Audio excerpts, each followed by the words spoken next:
All right. Greetings, Kiss Nation, and welcome to the requested review. And I'm here with a guest, so why don't you introduce yourself, guest? Hi, everybody. My name is Xander. I'm from the Kiss Army Things podcast and the Kiss Army Things YouTube channel. Thank you so much, Tim, for having me on, man. My pleasure, man. And today, this has been a requested review by one of my subscribers. And at first, I wasn't going to do this review of the Off the Soundboard albums because I just didn't really feel like this was something I could have done. But as soon as one of my subscribers requested it, in the words of Gene Simmons, we hear and we obey. That's right, exactly. Um, so me and Xander are going to take turns giving our thoughts and opinions on most of the Off the Soundboard albums, and Xander's going to give his thoughts and opinions on only one because I don't really have it, and I'll go into more details on that. So, are you ready? Oh, I'm ready, man. Let's get right into it. All right. So start things off. We'll go into Kiss Tokyo 2001. So I'll, since you're the guest, I'll have you get started. Okay, sure. Yeah. So the first off the soundboard is actually my favorite. So, spoiler alert, there you go. I was really happy with the Tokyo show. This is one that it was actually uploaded on YouTube. You could find some footage of it, but it wasn't really one that was too widespread. So that kind of made it really exciting and off the soundboard that not really very many people have heard. And of course, it has Eric Singer and Ace Frehley. So that was really cool. When they announced it, I was immediately excited. I was like, that's definitely going to be pre-ordered. That's definitely going to be in my collection. At first, I wasn't sure if they were going to do any more than one. So to find out that they did a whole series, it's been really awesome getting to hear all these different soundboards from different eras of Kiss. But the Tokyo Dome show from March 13th, 01, so far has been my favorite. I love the mix. I think that it had a very balanced mix. Some of the other ones, there were instruments that were a little higher, a little lower. This one just felt like a really good mix. I almost listened to this just like I would Kiss Alive, Alive 2, Alive 3. It's just a really strong album, and so I'm really glad that this was the first one. It's definitely my favorite and probably the one that I've listened to the most out of all the ones so far. Yeah, I will agree that this one was a solid way to start off the series, Yeah. and I will admit that the video was a pretty awesome video. The whole lineup was awesome. Like that entire 2001 half of the farewell tour was pretty awesome, especially the Australia shows. Remember, like when Mm. they did those medley jams in Oh yeah, Australia? yeah, yeah. That was fun. Like I think in like one of the Melbourne shows, they would do like a Mr. Speed attempt. Mm. There you go. Yeah, I was watching some footage the other day, and there was a video where Gene was like, "What does the Ace Frehley band want to do next?" Have you seen that video? Yeah, I actually have all the footage from that '01 Oh, half of the tour. oh, for sure. There you go. That was always a fun moment for me. I like that one. That was always fun. Yeah. Uh, Going after the footage and getting audio has been like a huge hobby for me personally since I was a Hmm. teenager. So it's kind of cool that when Kiss released the soundboard for '01 Tokyo '01 was kind of impressive because Mm. the video already existed. Yeah, exactly. So, And what if I had to ask you a question? Do you have a copy with? Do you have your copy with you? no, the only copy I have is Donington. Oh, Since you brought that up, I will say this: the reason that I didn't get any other copies of them in Donington is the artwork or lack thereof. oh yeah, yeah, yeah.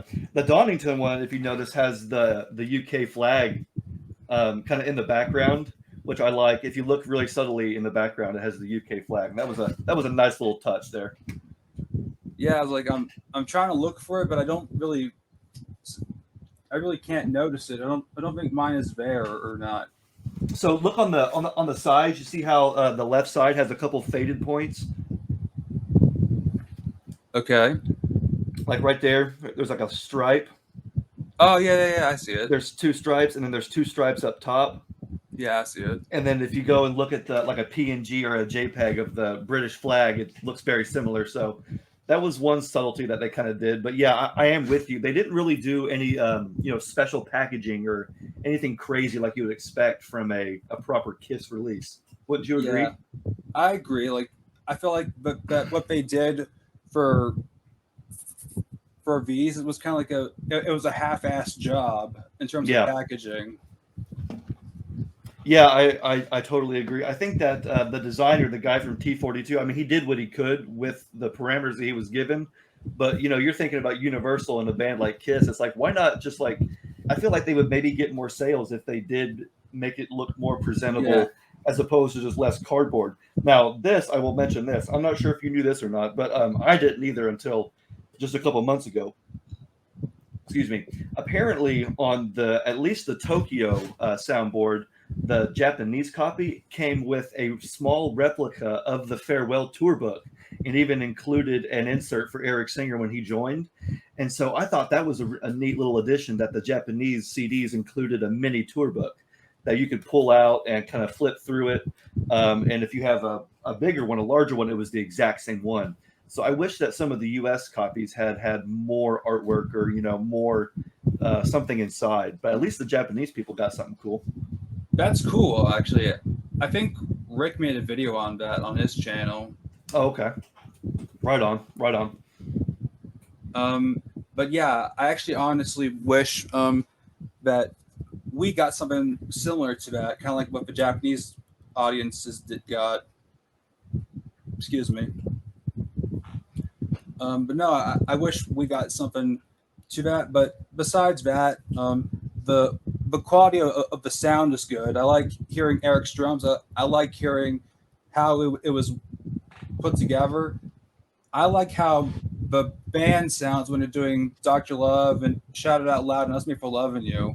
Oh yeah, for sure. And then what was the big one on here that Talk to Me. Yes. That's never been, at least as far as I know, that's well, maybe one version, but that isn't really one that you hear a lot live. So that was definitely one standout for me was Talk to Me and Psycho Circus. Of course, that was one of the newer ones at the time, but they did that one really Yeah. well too. Yeah. Um, Talk to Me was only played live during the Unmasked tour Right, yeah. with Eric Carr, the other Eric. Right, yeah. Man, that would have been awesome to see too. Well, I was gonna do this until later, but here's this. Oh, snap. What's that? Is it a This bootleg? is it is. Since we're talking about bootlegs, this is a soundboard from the Unmasked tour. Okay. It's somewhere in Germany, because of the Kiss logo is different. I can't exactly tell you where it is, but it's got uh, a soundboard version of "Talk to Me" here Oh, okay. to end side A. Side B starts with "Is That You?" Mm, 2000 Man with the guitar solo by Ace Frehley. Ask Me for Loving You, which was new at the time. for sure. See, they should release something like that as an off the soundboard. I would love to have something like from the Unmasked tour for the next off the soundboard because they were on fire. I got some shows from Kissology, of course. You may have seen those too. That Sydney show from Melbourne, Australia. That was amazing. I would love to have that as a soundboard, and that show too Yeah, looks pretty awesome. yeah. I mean, like right here is a perfect example of what an off the soundboard artwork should look like from the time period. A picture, Absolutely. a picture from the time period. Yeah, absolutely. And I even, these are actually some of the only bootlegs that I have, these official off the soundboards. But in the last maybe year or so, I've started getting a few more bootlegs. I have maybe 5 or 6. And I noticed that whoever is putting these bootlegs together are doing a really good job at packaging them and like putting like awesome sleeves in them. Some of the ones I have are just real high gloss sleeves, awesome photographs, and they have just really cool stuff. And I'm like, that's the kind of stuff I want to see with these off the soundboards. But because we're not getting that, I really am just immersing myself in the music. And so the farewell tour was one of the first times was very early on in me being a Kiss fan. So that Farewell era and that Psycho Circus era is kind of special to me. And so I love having this soundboard because you get a little bit more representation from that era, especially the Eric Singer leg, the Eric Singer version of the band. So yeah, I love the Tokyo soundboard. Yeah, because before Tokyo, all we had for Eric Singer in live music was Alive 3 and MTV Unplugged. Yeah. Oh, and Rocks Vegas. Kiss Rocks Vegas. Yeah, right. That's right. But what's one more, right? I'll take one more. Yeah. Rocks Vegas is also pretty good. Yeah, I love Rocks Vegas. I think it's some of the best footage, and it's one of my favorite live albums just because of the way that they had the way that set list was ordered. I thought that was just perfect on Kiss Rocks Vegas. So that's a pretty good one too. Yeah. Is it time for Virginia Beach? Yes, it is, and you're taking the lead, and I'll explain why I didn't get it. Okay. Pretty soon. For sure, yeah. So this was the second one that came out, Virginia Beach. This is from July 25th, 2004, for those anybody watching who may not know. So the reason why this one was kind of divisive when it was first announced was because this was actually one of two shows that was included on the Rock the Nation DVD that came out maybe in 05, 06, somewhere around there. But it was kind of interesting that since they were doing the off the soundboard recordings, you think that we would get something that we hadn't really heard, something kind of obscure. And this one felt kind of random because it was something that we already have a pro shot release of. Nevertheless, I went ahead and bought it because I was hoping that it would be a strong representation of the current lineup. And unfortunately, I was wrong because the sound quality was not that great. You can get away with that on something like Des Moines, which was from 77. It makes sense that it wouldn't sound that great there. But this one just kind of sounds like somebody has their hand over the microphone the whole time or the hand over the speaker, which is unfortunate because this was an amazing tour. That Rock the Nation DVD is incredible. There were instant lives that people could get from the shows. Those were awesome.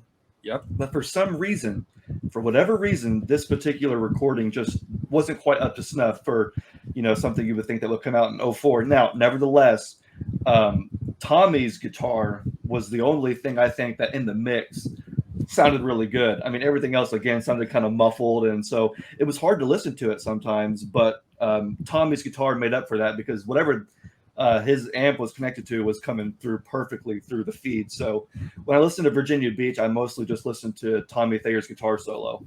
But do you want to talk about why this was one that you skipped? Well, the reason why I didn't skip it is because I technically have it.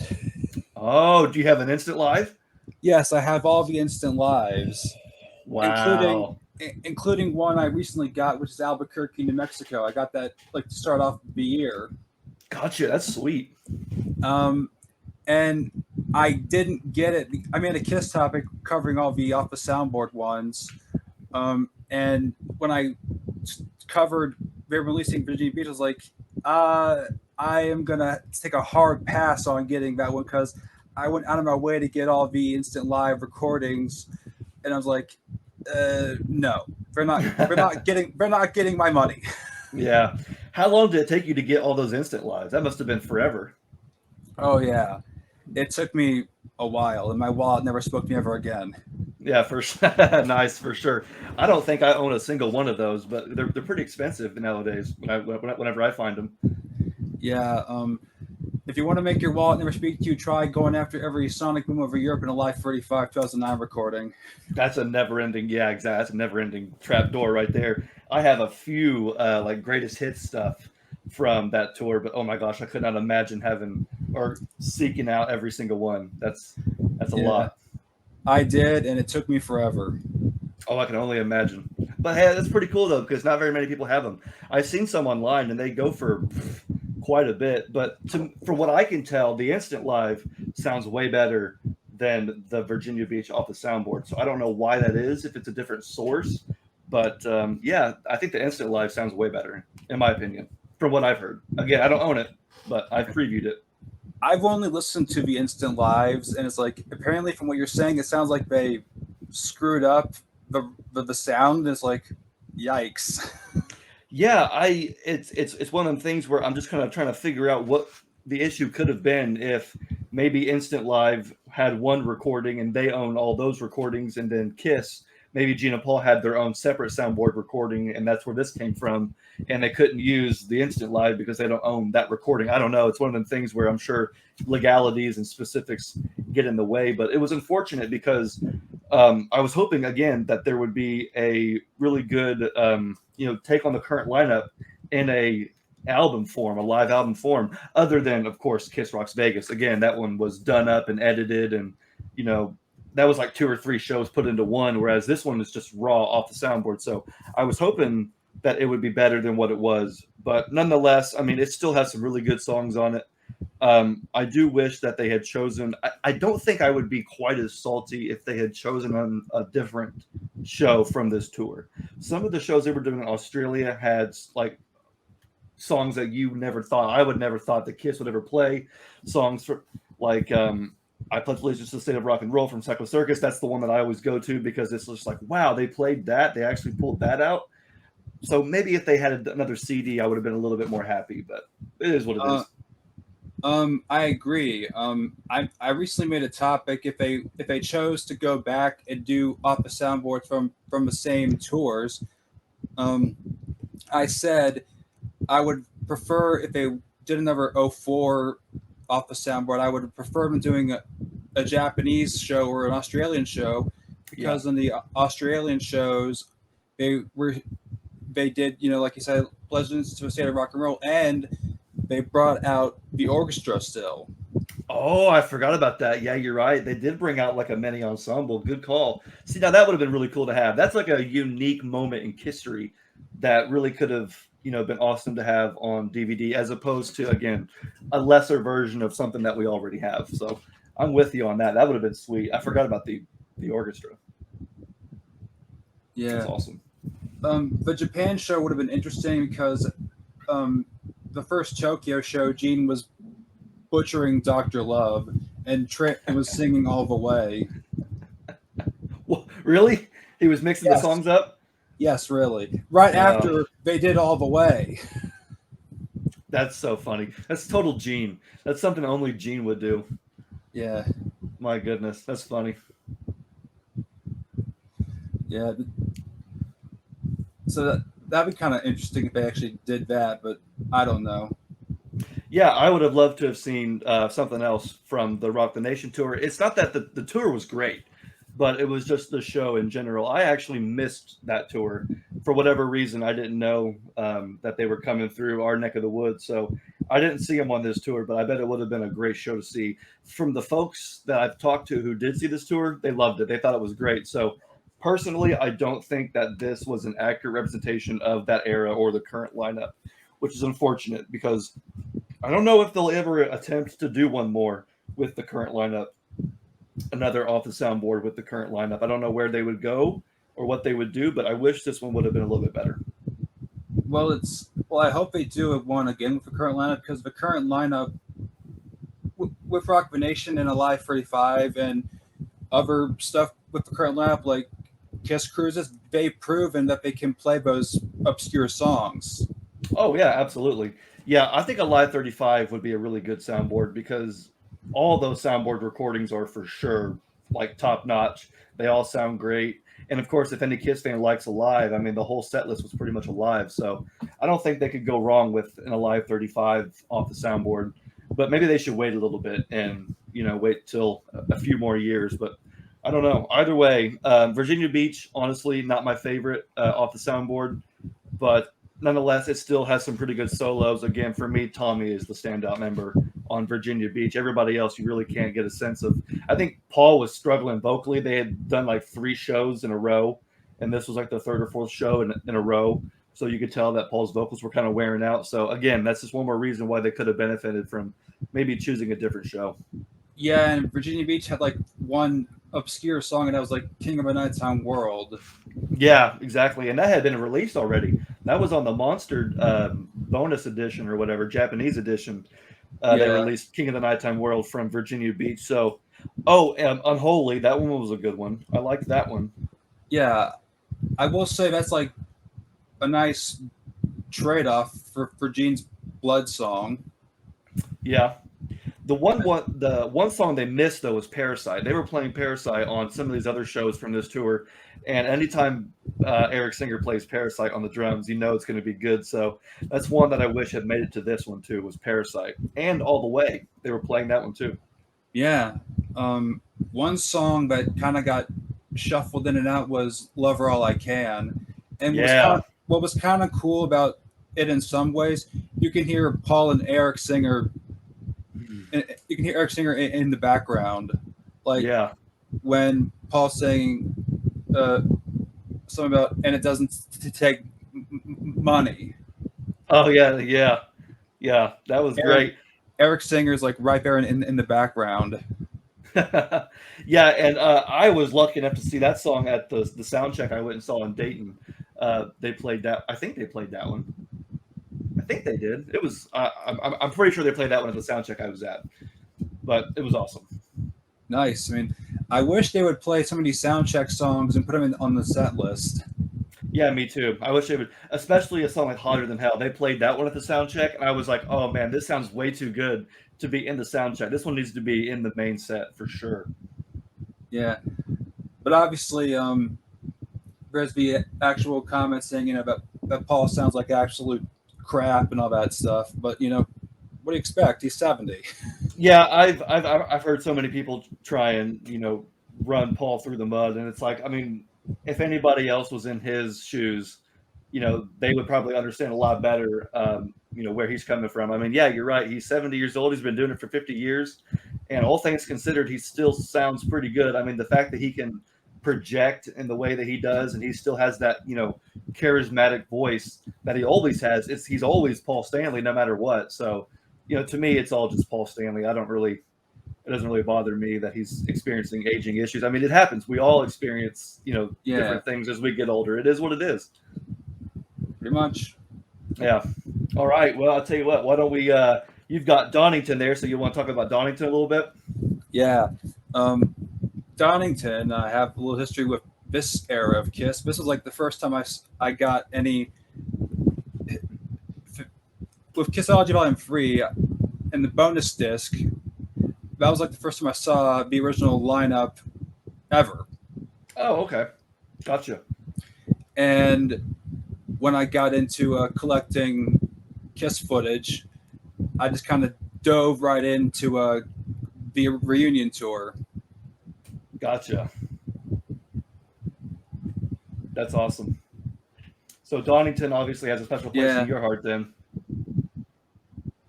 Yeah, and very actually cool. Donington was actually one of the footages that I collected. Oh, really? Okay. So you had the whole concert on footage, on video, before you had it on the audio? Yeah, like the camcorder footage existed before this existed. Gotcha, yeah. That's really cool. So after the concert's over, there's like some bonus press conference at the end of the video. But all around, like, this is a good concert. It's obviously, slimmed down to what they were doing already. Because, I remember they did a few songs that wasn't in this, but Bacelis is pretty good. I like the fact that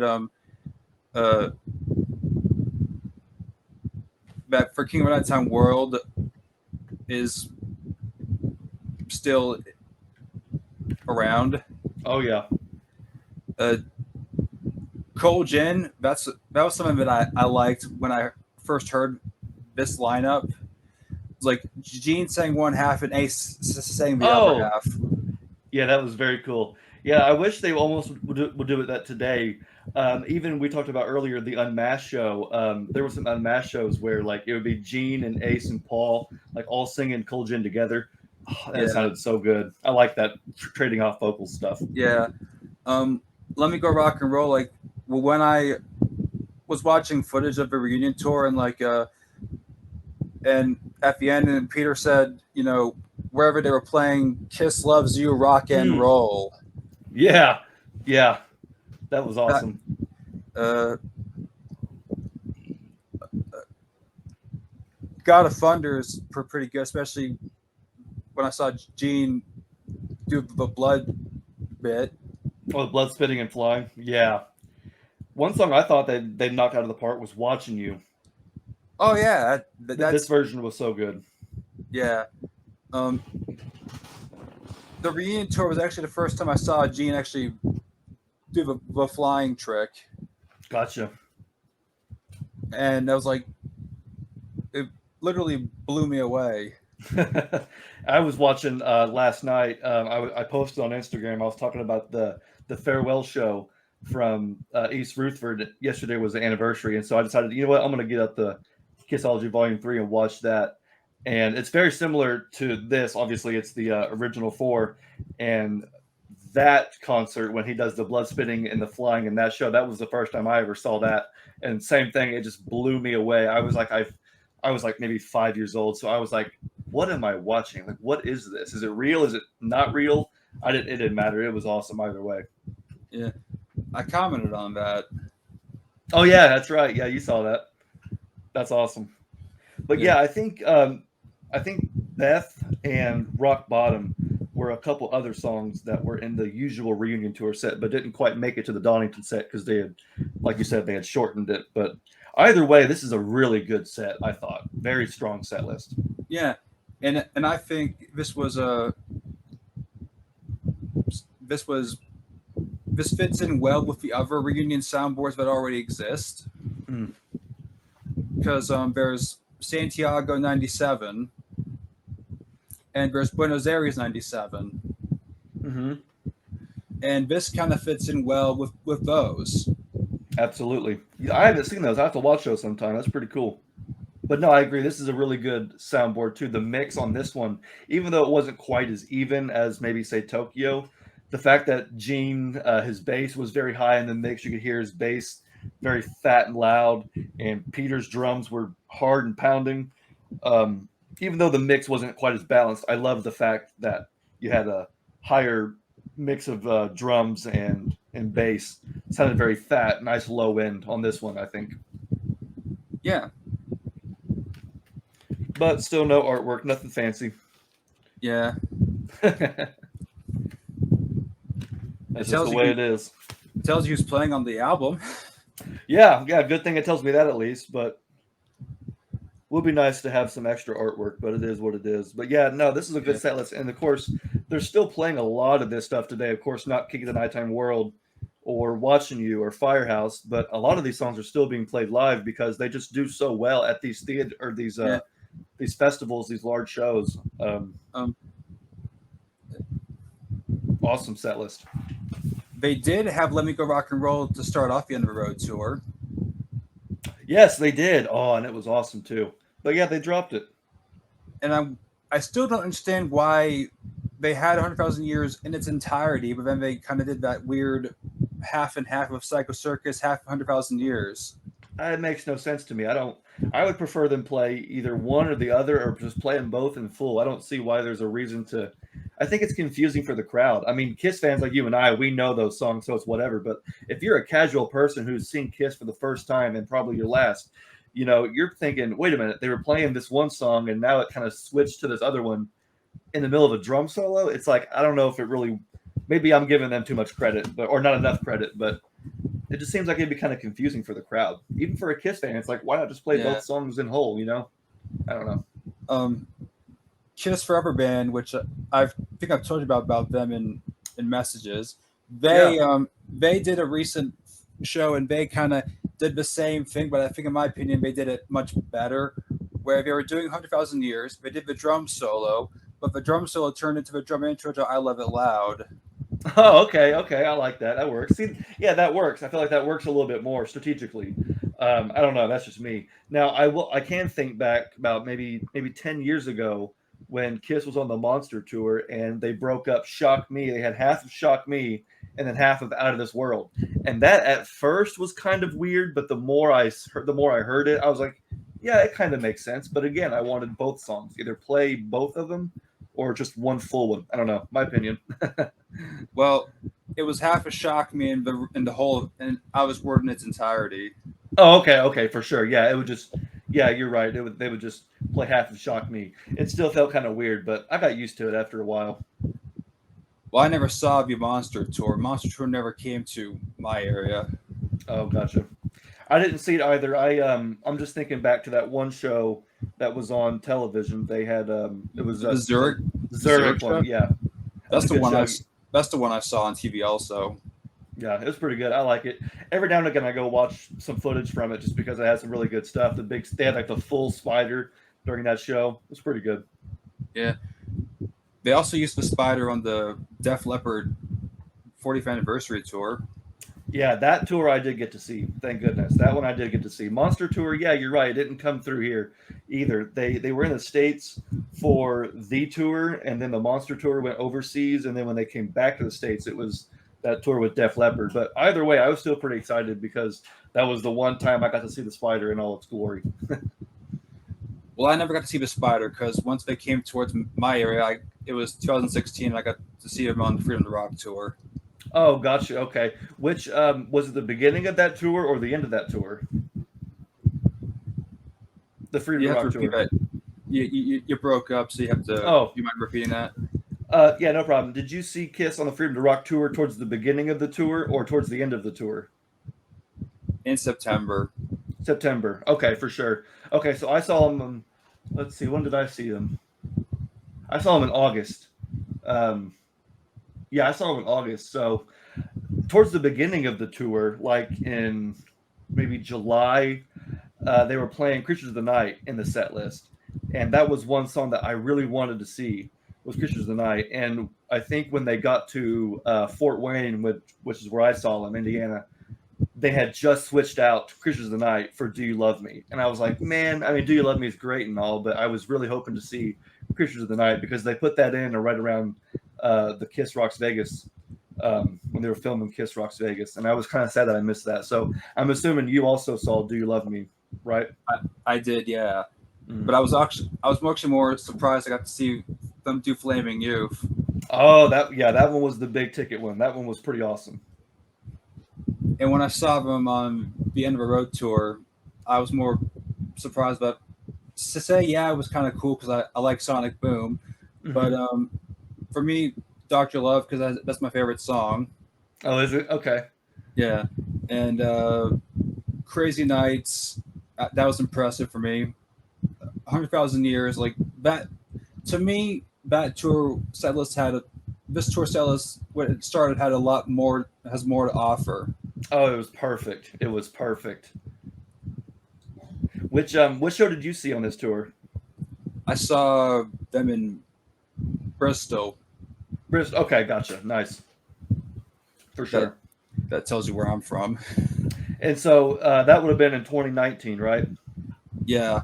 Very early on in the tour. Yeah, I saw Louisville in 2019. Well, I saw a few shows in 2019, but the first one I saw was in Louisville when they had, like I said, Let Me Go Rock and Roll. They were playing Crazy Nights instead of Do You Love Me, and it was just perfect set list. Perfect.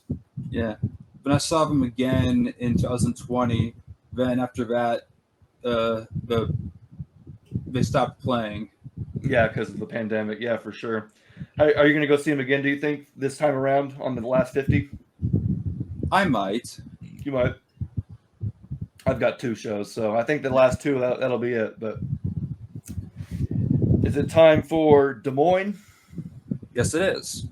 All right. So I'll tell you what, do you want to talk about Des Moines or you want me to talk about Des Moines? You come to take a water break. For sure. Yeah, no problem. So this one, it's surprising to me that it took, let's see, this was the 4th one they did. I'm surprising that it took 4 of them to do one from the 1970s. I feel like everybody was kind of thinking that they were going to do either the first one was going to be the 70s or maybe most of them would be from the 70s. But no, it took them 4 to get one from the 70s. And of course, they chose the Alive, I think it was the Alive 2 tour, which was perfect because, of course, we all know Kiss was on top of the world around that point. So this one, you get a set list pretty comparable to the one on Donington, except you have songs like I Stole Your Love and Ladies' Room, just to name a few. But even songs like Making Love and I Want You ended up on Virginia Beach, but of course it's classic Kiss, so who cares, right? Now this Right. one gets this one gets a pass because we all know that the sound recording on this one is not good either, but it kind of makes sense being from '77. So this one to me Yeah. is more of a historical release as opposed to, maybe Tokyo, which is one that gets replayed a lot, and a lot. This one's more of like a a historical, more of a historical aspect, in my opinion. Yeah. I agree. Des Moines has some not that good of a soundboard quality, but like you said, it gets a pass being from '77. Yeah. Um, I do wish that they did have like more songs to honor Love Gun. Like Peter Criss didn't have Hooligan. Nope, you're right. Uh, like there was like Christine 16 Hmm. and Shock Me. Yeah, you're right. Yeah, Love Gun didn't really get much. Well, and yeah, I Stole Your Love. Yeah, and Still Your Love. But those are like the big the main three Yeah. that were off that album. Yeah, this one I think it's still pretty good. It's shocking to me how fast they played around that era. I mean, they were just Yeah. they were in just hyperdrive. It felt like, but no, this one is still a good show. This one proves just why Kiss was where they were at that time. I mean, as far as like energy goes and hype, I mean, nobody could touch them. It was absolutely incredible. So even though I wasn't there and I can't really relate to that, it's still a nice a nice disc to have to own and collect and to listen to. Although I will say it's not one that I listen to very often compared to Donington or Tokyo. Yeah, it's like no, Kiss back then in '77 was at like their height of popularity, Yeah, like absolutely. with their Love Gun costumes, the stage, and Sam the Serpent. Yeah, which did at your show? Did you see Sammy the Serpent on stage at your show?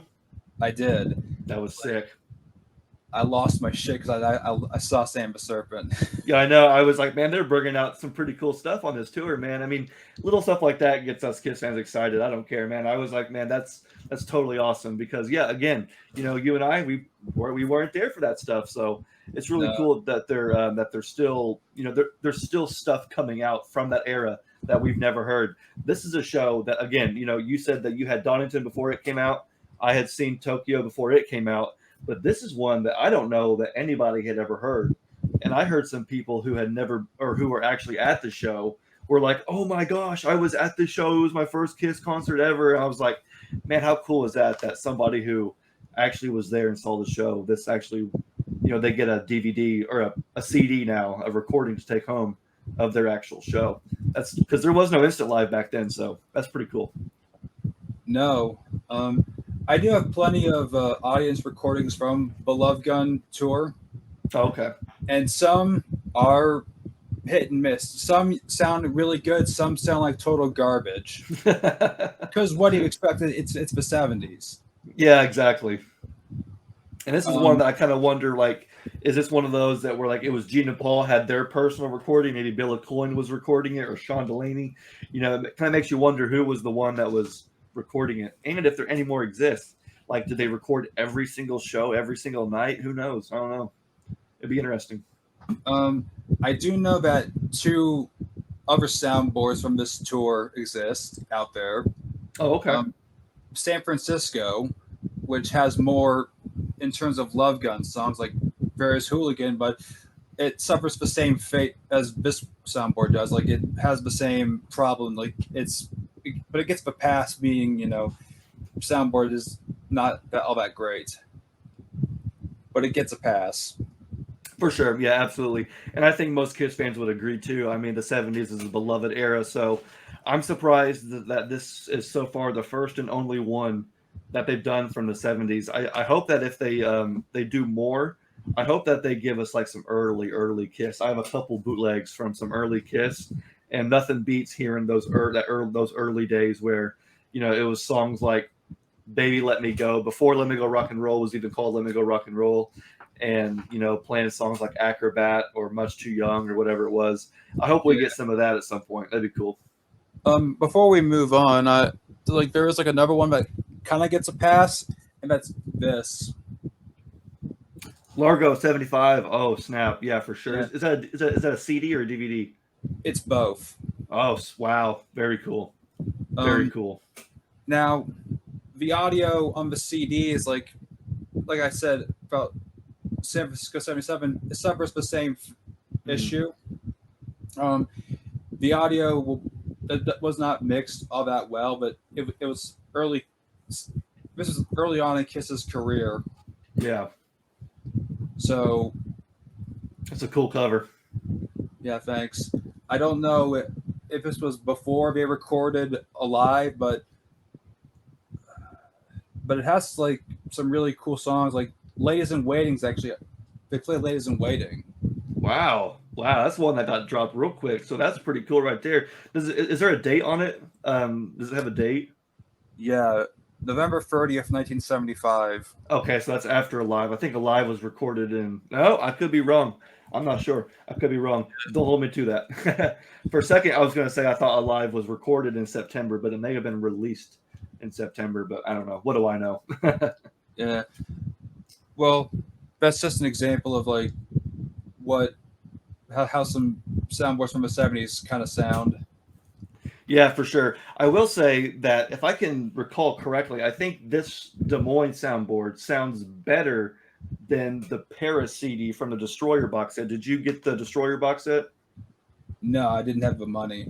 Okay, for sure. I've somehow scraped it up, but they came with the Paris CD, and everybody was kind of excited for it. And although I'm still glad to have it, the recording, there just really wasn't much left to be desired. So again, it suffers the same thing from being the 70s, that very thin paper cardboard sound. I have some other bootlegs that they were like radio recordings, basically recorded off the radio, and you can hear the warbling of the guitar where when those solos hit those high notes, that it just doesn't sound very good at all. The sound starts to go away, and it is what it is. I'm just glad to have it though. Yeah. Well, I mean, it's cool that they released something before they even got the idea to put out a whole series of soundboards. Yeah, true.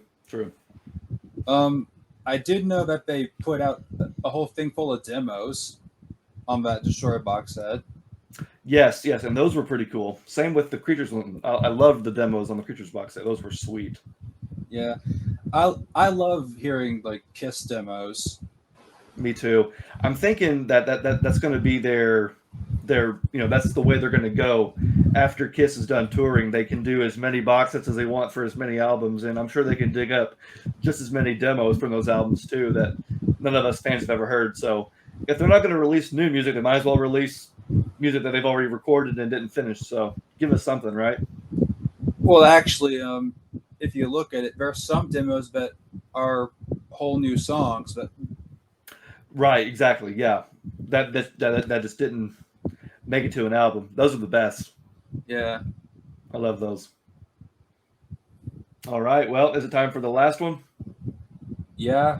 I'm not even sure how you pronounce that place.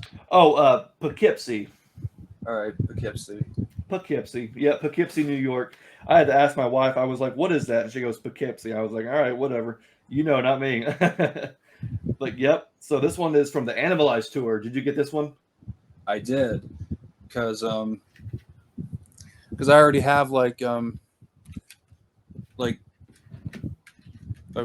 wrong one. I have a few already from the Animalized tour. Oh wow. Let's see. We got Calgary 85. Nice. That's pretty cool. And New Jersey 85. All right. That's pretty cool. I had never heard either of those. That's pretty awesome. Me neither. They just kind of came out of nowhere. I was like, I'm snagging these. Thank you very much. Absolutely. Those are mine. Thank you. Good. That's a good haul, man. That's pretty sweet. Yeah. And I was kind of hoping if they ever did one, please, for the love of God, do not do the one that I just grabbed. Yeah, for real. Exactly. Yeah. So how do those two compare to this, do you think? Well, for starters, these have Bruce Kulick and not Mark St. John. True. But I mean, like sound quality wise, like songs, set list wise, is there anything on those that isn't on here? It's from what I've gathered, it's relatively the same. Okay. Um, like it starts out with Detroit Rock City, Mm-hmm. then there's Cold Gin, then there's Creatures of the Night, um, then there's Spits Like a Glove, Yeah. Okay, Heaven's so on, it's pretty similar. yeah, Heaven's on Fire. Um, the only difference between New Jersey and Calgary, New Jersey, they did that bizarre "Oh Susanna." Yeah, that was so weird. Yeah. Well, this one has it beat. They did "Oh Susanna," "Lumbaba," "Sunshine of Love," and "Days of Confused." Wow, they had a whole mini set list. Jeez, that's funny. That'd be cool to hear, though. That's pretty cool. Yeah. But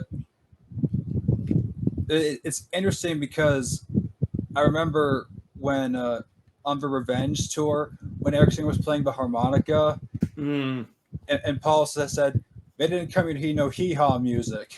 yeah, exactly. Yeah, and then they go and they play. I think "Oh Susanna" right there too. That's Yeah. hilarious. And like, I remember Bruce was kind of doing some weird country skip around Yeah. on one of the videos. And it was like, dun, dun, dun, dun, yeah, Oh, Kiss. That's so funny. No, I thought that this one was interesting because I always thought that Kiss Alive 3 should have came out in the 80s with Eric Carr. It always bummed me out that Eric Carr was never on a full length, actual live Kiss album that you could put in the Kiss Live discography. So to get a soundboard with both him and Mark St. John's like a 2-for-1. So this one again is more of a historical release. It's not one that I listen to all that often, but it was still very important for the obvious reasons that you have one of the only shows with Mark St. John and the first, besides the Creatures box set, the first soundboard recording officially released with Eric Carr. So for those reasons, I love it. Under the Gun for me is a standout track. I love the fact that that song made it from Animalize into the set list. I thought Under the Gun was a good one. yeah. But one thing I will give Poughkeepsie some shit for is you dared to leave out the Kiss introduction. Yeah, I noticed that too. I was wondering because I've seen footage from that show, and they definitely did the intro. It's like it's on every single other one of these soundboards, but this one. It's like, what the heck happened? Yeah. There had to be room because, of course, well, I don't know. I mean, Young and Wasted was incomplete, so was Rock and Roll Night. So who knows what the deal was? Yeah. But either way, it's still pretty good. I like it. Not my favorite, but I like it. So how do you think? What do you think about Mark St. John's playing? How do you think he did? Well, honestly, I think Bruce did way better because I think Bruce as a player is way more melodic. I don't think Mark had enough time to settle in. I think that him not having as much time to rehearse and him kind of, okay, this is one of your first or second shows, have fun. You can really tell where he needs a little more time to gel with the band, and he needs to learn how to play a little more melodically with the songs, because most of these songs are songs that have been out for 10 plus years. Songs like Cold Gin and Detroit Rock City, Rock and Roll Night. So you don't want to, and Black Diamond, you don't want to go off the deep end too much on those songs, and he did. And so for us Kiss fans who are used to hearing these songs played a certain way, it did kind of throw me off. But still, on songs like War Machine and Cold Gin, they are standout tracks. I mean, he does do a great job. He adds his own flavor to it. So for those reasons, it's pretty good. But I think it's pretty obvious that, Bruce was the right choice for the way to go. I think Bruce is a very versatile guitar player.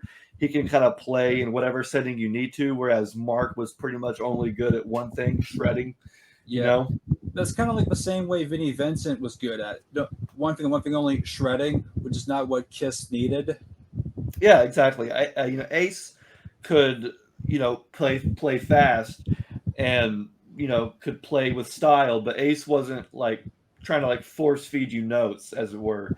Ace still had No. a little bit of that taste in there. And so that's where I think Bruce brought some balance in the band, where he was able to keep some of that style and some of that taste that Ace had, but also add in some of those more modern techniques that Vinny and Mark were trying to employ. So I think they found a nice balance with Bruce in the band. Plus, later on in the 90s, when they did the convention shows, Bruce was pretty good at playing acoustically. That had to have been difficult. My wife and I were watching the MTV Unplugged within like the last 2 or 3 months, and I was sitting there going, "How is he playing that well on an acoustic guitar?" It just because those strings are way fatter. It's like how is he getting that much tone and that much clarity out of that acoustic guitar playing those kind of songs? Yeah, he did a really good job. And Tommy too. When Tommy does the cruises, he does a Yeah. pretty good job too. Like I have like some shows from the convention tour, and like watching them like in that like intimate area is kind of interesting. Yeah, my parents got to go see one of those shows in Indianapolis. I was like 2 months old, so I didn't get to go, but my parents got to go see one of those shows, and I can only imagine what it would have been like to been in that room and just hear them trying out all these songs that they haven't played in probably 10, 20 years is just awesome. There's like a Pittsburgh show that I got recently, and like Eric Singer was trying to do Strange Ways. Then like he had it right, but he was like, I don't know the words. But then like Gene went like, we don't know. We I don't tried know. it. See, that's great though. At least they tried. Yeah. Then like there was a show in Sydney. They were doing Spit. Mm. Like they failed at Spit. That's like one of the newer ones too. How about that? Yeah. And then Gene was like, Gene went up to the mic and went like, we don't know these songs. Give us something we know. That's so funny. But yeah, no, I wonder if once they post End of the Road tour, I wonder if they will go back to doing something like that. Because I mean, I know maybe you'll agree. I would love to do that nowadays, to be in a room with the four of them and just throw out a random song all the way. I Stole Your Love, play something that they don't normally play. Even if they can't play it, just play 30 seconds of it, stumble through, we'll all laugh, and then move on. That's just so awesome. They could do that stuff and fans would eat it up day and night. One thing I will give them credit for when they did those convention shows was they allowed the fans to get on the mic and sing with them. Yeah, that was pretty special. That probably wouldn't happen today, but the fact that it happened back then is pretty awesome. Yeah, no, but it happened back then is pretty cool. Like Gene, be like, you gotta pay to do it. Yeah, you gotta put a mask on. Yeah, 6 feet apart. That's funny. Yeah. So, do you think they'll do another Off the Soundboard? Well, we can have a discussion about that. Okay. I hope that they would. What would you want to see them make a soundboard of? It's tough to say because I mean we have stuff now from the 70s, the 80s, the 90s, the 2000s. So they've pretty much covered one from every era. So I guess if I would like to see something happen, I would like to see we mentioned it earlier, the Unmasked era, another one with Eric Carr, but also Ace Frehley. Eric Carr, Ace Frehley. We all know that Hysteria Down Under in Australia at that time was just insane, and that is reflected in those shows. Those are awesome shows.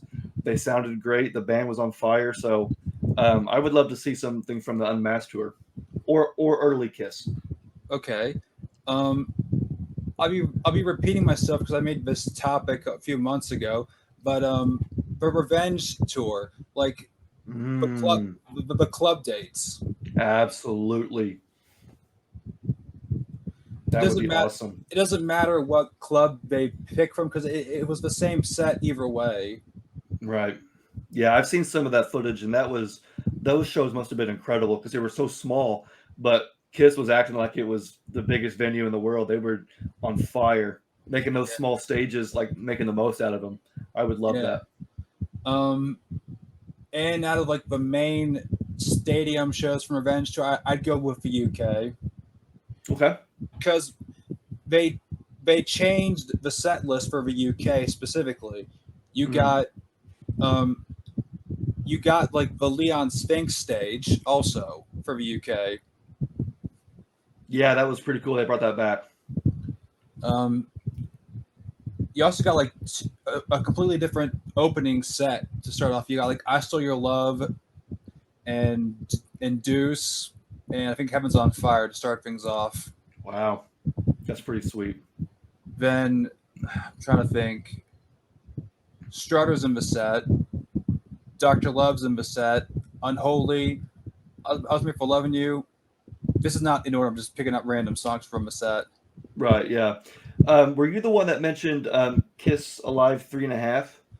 I was, yes. Dude, that should be the next off the soundboard. Because when you told me about that, I was like, I'm gonna go check it out. And I was like, this is like some of the best recordings I've ever heard live of Kiss. Like that should be the next soundboard. That was awesome. Yeah, that was them in Tokyo of '95. That's right, Tokyo. Yeah, that was a stellar performance. Great quality. So if anybody listening hasn't heard that, check it out for sure. All right. Another one that I think they should do is them in Alaska 2000. Okay. On the farewell Um, tour? uh, Not quite. It's Not quite. them. It's technically the last show of the Psycho Circus tour. Oh, okay. Is that where they had that weird Kiss logo Um, on yeah, like stage? where it harkens back to the '70s Kiss logo, kind of. Yeah. Yeah. Why I said Alaska, Anchorage, Alaska, is because Kiss had literally no bombs, no stage gimmicks except for Ace shooting rockets. Gene didn't fly, Paul didn't Mm, fly. There was absolutely nothing. It wow. was it was them, just them and the music. That's pretty awesome. That'd be pretty cool to hear. I like that too. So yeah, I mean, I wonder if we'll get any more. It's tough to say, but I'm hoping that we get at least one more. All right. Um, do you think they'll be pumping this stuff out when they retire? Well, I mean, I don't know if they'll do off the soundboards or not, but they'll definitely do something. I mean, they pretty much realized with the last two box sets, Destroyer and Creatures, that they could put anything out and Kiss fans will buy it. So if they wanted to do another box set for the first album and then do a Love Gun box set and then I mean, imagine the Elder box set. That'd be crazy. But they could do a box set for pretty much any album. And if there's 20 studio albums, that's 20 years of releasing, a new album every year, a new box set. So, yeah, they could take anything and stretch it. I mean, they had the Kissology video series. They could do more videos, more Blu-ray. There's so much stuff they could do. So who knows what they'll do? Yeah, it's like I'm curious to know what they will do. I'm Yeah, sure you are. oh, I'm very much. Yeah, as a collector, I love seeing what I'm sure you do too. I love seeing what they do next. I've made it a mission to, at least try and get one of everything. So one off the soundboard, and then one, like the Kiss Rocks Vegas and the Rock the Nation and all that. So whatever they do, I'll be sure to check it out for sure. But yeah, they could do any number of things, and I'd be happy with it. Just a matter of time. I'm thinking that they're definitely going to do a box set once a year. I think if they're smart and they want to, make consistent income. And again, they're not going to make any more new music, so you might as well capitalize on what's already out there. So as long as they're able to package these things nicely, I mean, they do a really good job of putting in posters and different ticket stubs and all these different scans of posters. So as long as they're making it like an experience and making it worth the money they're charging, they could do any number of things, and I'd be all for it. So I think that's what's going to help continue Kiss on past the end of the road tour. Right now, the band just getting out there and playing kind of keeps themselves relevant. People are talking about the shows and posting about the shows and, taking pictures and all that and posting them. But when it's all said and done, how are you going to keep things going? And so if they're smart, they're going to feed us with as much content as possible, and I'll be happy to buy it. Yeah. What about you, though? What do you think? What I think what they'll do. Yeah. Or what do Um, you want to see? Like what would you want to see them do? uh, well, what I do know that they'll keep the cruises going. Okay. Yeah, that'd be cool to see a Kiss cruise for sure. I know it's a lot of money. Oh my gosh, yeah, that would really definitely drain the bank account, but I've heard it's pretty worth it. Yeah. Um, like I heard that from like another Kiss podcast that I watch, like Three Sides of a Coin. I'm sure you've heard of them. Oh yeah, yeah, absolutely. And Brandville knows the music, but Brandville's worked with Kiss. Yeah. So I'm not sure how Brandville knows that the Kiss cruises are gonna keep going, but whatever. Yeah, I guess time will tell. We'll see. Hope if they do, I would love to make it to one. I've been saying for 10 years I'm going to go, but I haven't made it to one yet. So if they do continue on, maybe it's a sign for me to go. Yeah. Like I know they're pretty special, and each one they have like a lot of unique songs. Yeah, that's the big ticket item, is to see what kind of songs they're going to play. They got kind of lazy the last couple of years playing some of the songs that they already play in concert, but you can always expect at least one or two. I'm hoping that they bring some of those songs into the set list for these last Final 50 shows. They have some shows in the U.S. coming up that I'm hoping that they decide to, play around with some of the songs and some of the, because right now they're playing Making Love, which is great. That's one that I haven't seen live before, so I'm hoping that one stays in the set list. I'm hoping that they shuffle some more in. That'd be awesome. Yeah, I would say, so we're talking about Kiss Cruise and they got lazy. I would say 2018 was the most laziest I've ever seen them on a Kiss cruise. They did absolutely nothing. All it was just to show off their new costumes. Yeah, for sure. And Gene ditched his and had a new one. Oh yeah, you're right. Yeah, that was the early prototype. That one was so cool. I liked that one. I think it's the one on the poster right there. Yeah, like it reminded me of like the Dynasty Unmasked outfit. Oh yeah. But apparently Gene was like, "Nope, fuck that. Ditch it immediately." Yeah, I think you wanted a two-piece as opposed to one huge one. He wanted one piece up here and then one down there. I don't know. Yeah, or maybe it brought him terrible flashbacks of 79 and 80. Yeah, he's like, no, I can't go back. Can't go back. Yeah, that's awesome. Like the one that Tommy has that crystal stone thing that Ace kind of had in 79 and 80. Yeah, it almost looks like an arc reactor from Tony Stark. All right. like Iron Man. Yeah. That's like the one superhero I don't know of. I know Batman, I know Daredevil, The Flash, Green Arrow, but that's not for sure. Gotcha. I like Paul's new outfit. Yes, me too. I think these outfits, they really grew on me. When I first saw them, I thought, I don't really like them. I don't know why. I'll be honest. When I first saw them, I was like, you know what?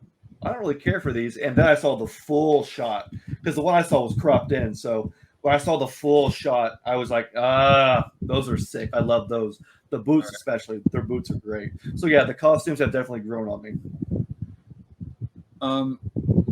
Right now, there's like a Kiss tribute band who's wearing the current outfits that they're Kiss wearing now. Oh, really? That's awesome. Unfortunately, they don't move around a lot, because I guess it's kind of hard to walk around in those outfits. Oh man, I can only imagine. I've never worn those boots before, but I can only imagine that they're difficult to walk in. It is. Like having been in a Kiss tribute band, it's hard to walk around in those boots. Have you been in a tribute band before? Yeah, I formed one when I was a teenager. Oh, nice. It's I was stiff as a statue when I was trying to wear my boots originally. Yeah. But as I got into it, it's like it's not that bad. Like when I was a sophomore, I did daring and did a like the jump. Oh, wow! I'd probably break an ankle if I did that. Yeah. Well, this has been fun, man. This has been awesome. Yeah, it's been pretty fun. Thanks. Yeah, no, thank you, man. This is awesome. All right, so I guess we should do the final verdicts. Oh, final verdict. Yeah, you want to rank these things?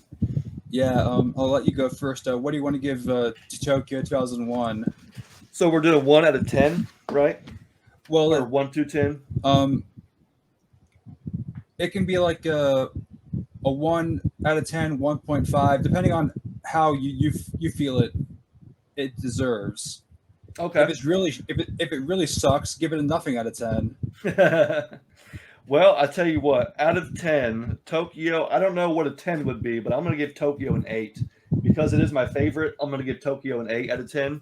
I don't know what would have made it better, but I'm not going to say it's perfect because it wasn't. It's a soundboard, but it's still pretty good. So my verdict is an 8. Okay, an eight's not bad. It's pretty high up there. Yeah. What about you? Well, um, I'm gonna go a little bit lower and give it like a 7.5 out of 10. Okay. Because like this is a this soundboard already exists out there on the bootleg circuit. So I didn't want to give Gene and Paul too much crap and saying screw you, I'm not going to buy it. I'm just going to get it that the version that already exists. Yeah. So I didn't want to be too mean on their first release, so I went ahead and bought it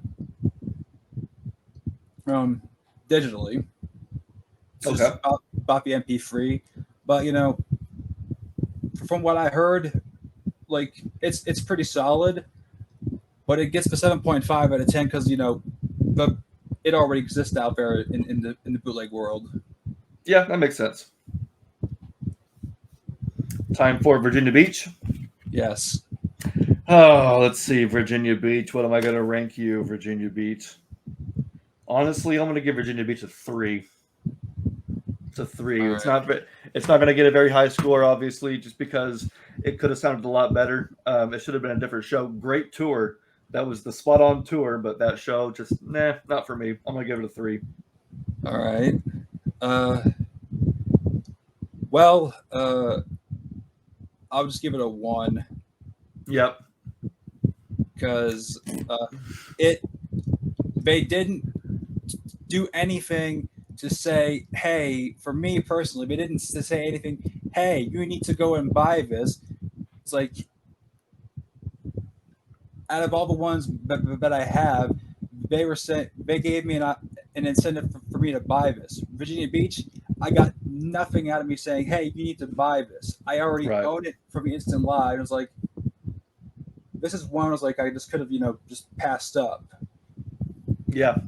Yeah, I think a lot of people share the same thoughts as you do, and I totally agree. Yeah, I mean, not the best choice in my opinion, but it is what it is. Yeah. What about Donington? It's a 10. 10 for sure. All right, for sure. I like it. Let's see. What am I going to give Donington? I don't think Donington, for me, is quite as good as Tokyo, but still very strong. So I'm going to give Donington a 7. So a very, very strong 7. All right. I gave Johnson a 10 because this was my intro. Reunion Tour is my intro to the original 4. And for me, I felt like Reunion era Kiss was the original 4 was they were on fire, they were kicking ass, they were like doing all these cool shows, and they were like, to me, I felt like if this was the original, if people liked the original 4 in the 70s, I'm liking the original 4 in 2013 as a teenager. Nice, absolutely. So for me personally, Donington gets the 10 out of 10 for getting me hooked on the original 4 when I was a teenager. I love it. That's awesome. Fantastic.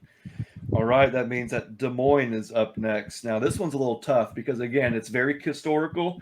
It's, again, original 4, very important. But as far as, re-listenability, to me, it's not very high on the list. So that's why, to me, this one, dead center, 5. Yeah. I'm going to give it a 5. Yeah, I'll let go of that. Like, in terms of re-listenability, a 5.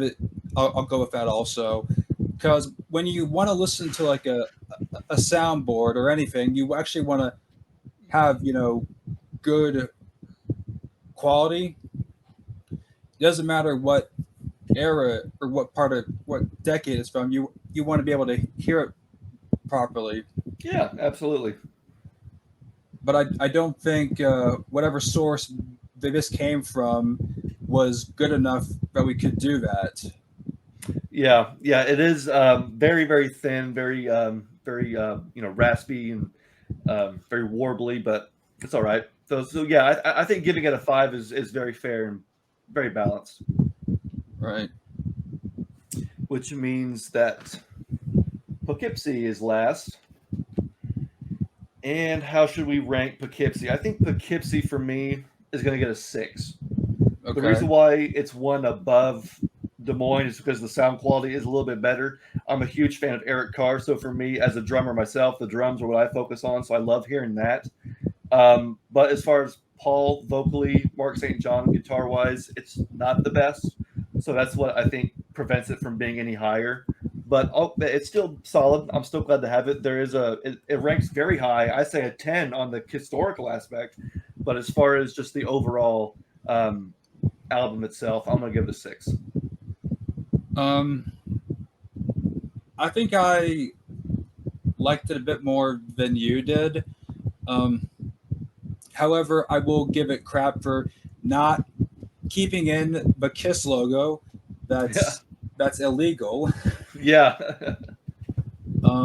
But Mark St. John could have been better. I have heard him on different shows where he sounded better than this. Yeah, So the Binghamton show was pretty good, I thought. A little bit better. yeah, that and Baltimore. Mm. So he sounded better on those two than he did on this. So for that, so it's gonna get like a 7.5. That's fair. Okay. Um, he sounds okay, but I do know there are shows where he sounds better than this. Mm. Yeah. That and the Kiss logo was edited out. You don't do that. Yeah, no, what the heck, man. Keep that in for sure. Yeah, because that's a thing where you hear the hum, and you get to hear the whoever the heck's the intro guy, and you get pumped. Absolutely. Yeah, it's like the beginning. It's like ever since Kiss Alive, that's the way it's been. It's the way it should always be. Yeah. So definitely a missed opportunity here, but oh, whatever. or maybe that's like that was a sound guy screw up. Very well could have been. Yeah, it could have been. That's what probably happened with the tape flipping over. It's like they seem to miss a lot of Young and Wasted, and it's like, how long does it take you to take the tape out and flip it over? It's like, how are we missing this whole middle chunk? It should only be like maybe 10, 20 seconds, but maybe there's something that I'm not taking into consideration. I don't know. But yeah, so there were a few things that, I'm not saying there are a few things wrong with it, but there are a few things that prevent it from being any higher than a 6, or for you a 7.5. But either way, I still like it. Yeah, again, it's a 10 on the historical scale. Yeah, I mean, it's not bad, but it could have been better, in my opinion. Yeah. So yeah. Well, there we go. We ranked them. Yeah. Hopefully, Yeah, there's one more to rank in the future. Yeah. And Here's if, to hoping. and if there is, I'm bringing you back. Yeah, we'll be right back here. We'll give our thoughts on it, and we'll give our verdict, and we'll rank that one too. Yeah. So this has been our review of Kiss Off a Soundboard. Hope you liked it. And until next time, Xander, thanks for joining me. Oh, thank you, man, so much. I appreciate it. Yeah. I've always been a big fan of your podcast. Oh, thank you, man. I appreciate it. I'll have to go back and watch some of your reviews and check out some of your stuff now. Yeah. I'm a bit kind of blunt and to the point on certain things. Well, hey, that's all right. As I'm sure you're aware of now. Yeah, no problem. Nothing wrong with that at all. Yeah. But thank you so much for having me on. I really appreciate it. This has been fun. Yeah, no problem, man. We'll have to do it again. Absolutely. Well, until next time, see ya.